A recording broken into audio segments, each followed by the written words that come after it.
This video has metabolic finishers numbers 16 through 21. Number 16 we're calling the lower body blaster. We're going to start with dumbbell swings. You can use a dumbbell as shown here, or you can definitely use a kettlebell as well. This is a circuit that you should be able to do pretty heavy weight with. We're going to do a hinging action to get that swing, and then pair it up with goblet squats, which feels much more like a basic squatting action. So we'll do 16 swings, then 16 squats, then 14 swings, 14 squats, then 12, 12, 10, 10, working your way down by twos all the way down to 2 reps of each exercise, and then you're done. So that is the lower body blaster. Keep your form really great. If you need to trade out for a lighter load at any point, please do. Our next metabolic finisher is number 17. We're calling this the upper body blaster number 2. We're going to do 5 rounds through as quickly as possible. We're starting with these Spider-Man crawls.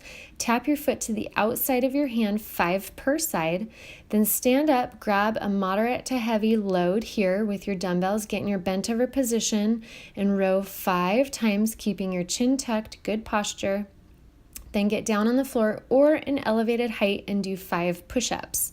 So that would be 1 round through. You need to see if you can get 5 rounds through this quick circuit, doing 5 reps of each exercise. Number 18, we're calling the core finisher. We're going to do 3 sets through this, doing 20 seconds with each exercise, and we'll take a 10-second rest in between. These are plank rollouts, so you're just pushing the ball straight forward and back. Don't push it so far forward that you lose control through your plank. Hold it in nice and tight. 20 seconds of that, then you rest for a little bit. You take a 10-second rest, then set up in a side plank position on your elbow. Once you find that side plank, draw your top knee up to hip level.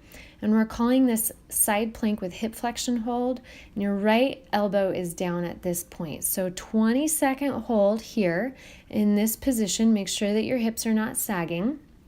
Grab that ball again, set up in a bridge position with your feet planted flat. So you're getting a 10-second rest here to get into position.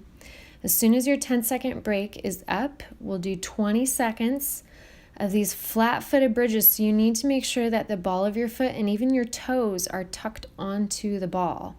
Push up, down through both legs for 20 seconds. Then move the ball out of position. Find your side plank again, but this time with your left elbow down. You have 10 seconds to get into position. Lift up into that side plank. Go ahead and draw your top leg forward, making sure you're nice and level. That right leg is now in a hip flexion position. Hold for 20 seconds and continue going until you get that whole circuit 3 rounds through. So that's a great core finisher. Our next one is number 19. We're calling this a total body jumper. There's a lot of jumping happening on this one. We're going to do as many rounds as possible in 3 minutes. We started with 4 tuck jumps. Then we have this funky push-up where you do a push-up and then reach one hand out to the side. Make sure your feet are spread. You're just doing 4 reps total.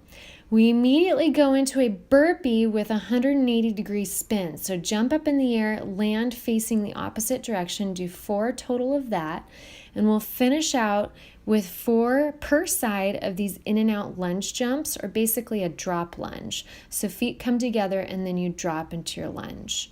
So as many rounds as possible in 3 minutes. Number 20, we're calling this the total body ladder. We'll start with goblet squat jumps. So hold a moderate to heavy load. We're going to do 10 goblet squat jumps. So just take your regular goblet and turn it into a jump. Then we're going to do loaded lateral skater hops. So leaping side to side, 10 reps total. So count out 5 per side, bringing that load to the outside hip. Make sure you land nice and steady. Now get into a staggered stance power row. We're going to do 5 with this arm forward, or that leg forward, and then 5 with this leg forward. Pulling hard, create that nice diagonal line from head to heel. 10 total there. And now we're going to finish up with 10 total lateral hurdle hops. So your next round through, instead of counting to 10 for everything, count to 8. This is your final metabolic finisher. This is another 1 rep circuit. We're going to start with a push press, then a front squat, Then reverse lunges, 1 per leg, then a bent over row, and then finally a renegade row. I'll show you that one more time. There's a push-up, then a row, then stand back up, pick the weight up with good technique, and then you're going to get it up on your shoulders again, do a push press, pop it up, set it on your shoulders, do a squat, then do a reverse lunge with one leg, a reverse lunge with the other leg, do 1 bent over row, and then 1 renegade row. And your goal is to get as many rounds as possible in 5 minutes of that circuit. And that's the final metabolic finisher. Great job.